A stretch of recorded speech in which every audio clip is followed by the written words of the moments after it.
नमस्कार। जो आम जनता होती है वही वास्तविक मालिक होती है, एक्चुअल ओनर होती है, अंतिम मालिक होती है। बाकी सब राजनीतिक तत्व वगैरह जो होते हैं, जो इल्यूमिनाटी ग्रुप वगैरह होते हैं, वो सब नौकर चाकर होते हैं। और यही साबित किया है नेपाल की जनरेशन ने। उन्होंने ये भी साबित किया है कि धरना देने से या फिर जुलूस निकालने से कुछ भी नहीं होता है। इल्यूमिनाटी ग्रुप टस से मस नहीं होता है।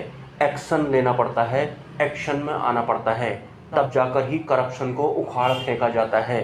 और आम जनता जो कि वास्तविक मालिक होती है वो एक्शन में ना आए, उससे पहले उन्हें डराने धमकाने के लिए किसी भी तरह का हथकंडा इन नौकर चाकरों द्वारा अपनाया जाता है। मेरा मतलब है राजनीतिक तत्वों द्वारा अपनाया जाता है। आपने न्यूज़ में ये भी सुना होगा कि नेपाल में तो जेल होती हैं, बहुत सारी जेलें वहाँ से तोड़ दी गई हैं, जिस वजह से बहुत सारे कैदी फरार हो गए हैं। इसका क्या कारण है, इसके लिए मैं आपको थोड़ा क्लैरिफिकेशन देना चाहूँगा। शुरुआत में नौकर चाकरों ने इल्यूमिनाटी ग्रुप वालों ने राजनीतिक तत्वों ने जुलूस को ख़त्म करने के लिए फायरिंग की थी। इनके ऊपर फायरिंग की थी, जो अपने देश के वास्तविक मालिक होते हैं उनके ऊपर फायरिंग की थी, जिस वजह से कुछ इंजरीज हो गई थी। मतलब भ्रष्टाचार के खिलाफ जो आंदोलन जुलूस वगैरह चल रहा था, उसे ख़त्म करने के लिए सरकार द्वारा ही फायरिंग कर दी गई आम जनता के ऊपर, जिस वजह से इंजरीज हो गई और कुछ कैजुअलिटी भी हो गई।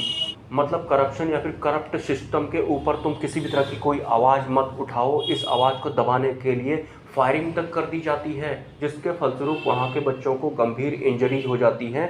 लेकिन जब उनका हॉस्पिटल में इलाज चल रहा था, तो वहाँ के इल्यूमिनाटी ग्रुप ने मानव निर्मित गर्व महसूस करने वालों ने अस्पताल से ही जो इंजर्ड बच्चे थे उनको गिरफ्तार करना शुरू कर दिया और जेल में ठूसना शुरू कर दिया। इसके अलावा जिन आंदोलनकारियों का इलाज चल रहा था, जब उनके घर वालों को पता लगा, तो उनके घर वाले जब हॉस्पिटल में उनसे मिलने आ रहे थे अपने इंजर्ड बच्चों से, तो इन्होंने उनके माता पिता या फिर फैमिली मेंबर को भी गिरफ्तार करके जेल में ठूसना शुरू कर दिया।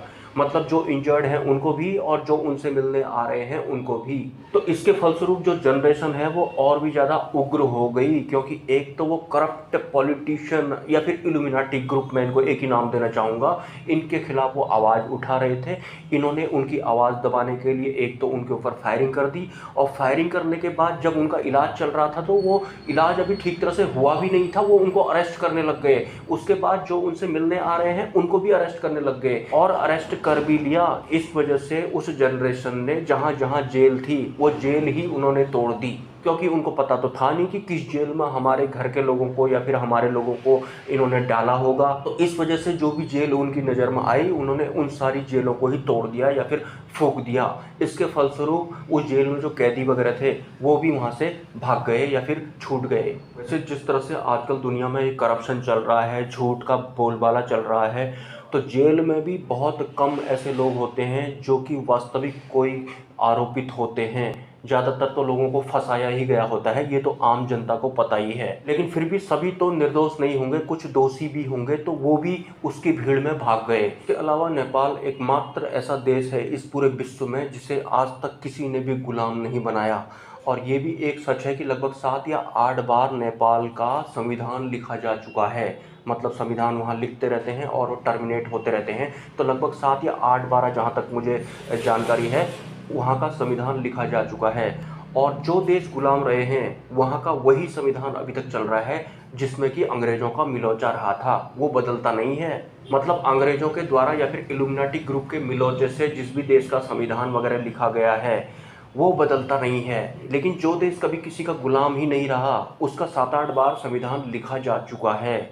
और आपने ये भी सुना होगा कि अंग्रेज़ों के ज़माने के जो पुल होते थे वो कभी बहते या फिर गिरते नहीं हैं बाढ़ में, बाकी पुल गिरते और बहते हैं। इसका मतलब ये नहीं है कि उनकी जो भी चीज़ थी वो सटीक थी या फिर ए ग्रेड थी।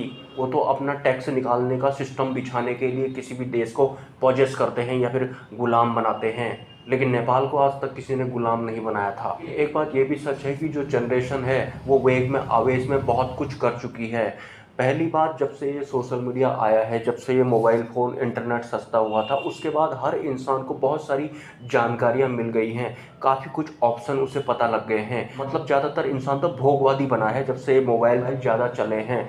तो हर इंसान जागरूक जैसा हो गया है। पहले आपने देखा होगा 2-4 गाँव में सिर्फ एक बंदा आर्मी में होता था, लेकिन आजकल हर किसी गांव में या फिर शहर में जो भी नई नई जनरेशन होती है वो कुछ न कुछ चाहते हैं। कोई आर्मी में जाना चाहता है, कोई कहीं जाना चाहता है, लेकिन उतना भरपाई होती नहीं है, सबको खपा सकते नहीं हैं। आम जनता को पहले तो इल्यूमिनाटी ग्रुप ने भोगवादी बना दिया, उसके बाद जब वो भोगवादी बन गए उनकी भरपाई कोई कर नहीं पा रहे हैं। ये लोग क्या करते हैं, ये लोग सिर्फ अपने अपनों का ही भला करते हैं। आपको पता ही है इल्यूमिनाटी ग्रुप सिर्फ अपने इल्यूमिनाटी ग्रुप वालों का ही भला करते हैं।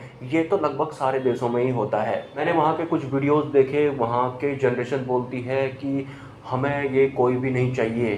फिर वो ये भी बोलते हैं कि हमें कोई दूसरा नेता चाहिए, कोई सही वाला नेता चाहिए। फिर से आपको नेता चाहिए। आपको पता है ओशो ने क्या कहा था, जिस दिन इस दुनिया से राजनीतिक तत्व खत्म हो गया उसी दिन ये पृथ्वी लोक स्वर्ग बन जाएगा। लेकिन कोई ना कोई तो फिर भी होना ही चाहिए जो ये सब हैंडल करे। आगे को जो भी हैंडल करेगा वो धीरे धीरे राजनीति के रंग में नहीं रंगना चाहिए।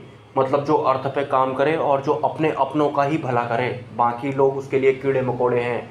तो ठीक उसी इल्यूमिनाटी ग्रुप की पॉलिसी ये सभी राजनीतिक तत्व फॉलो करते हैं।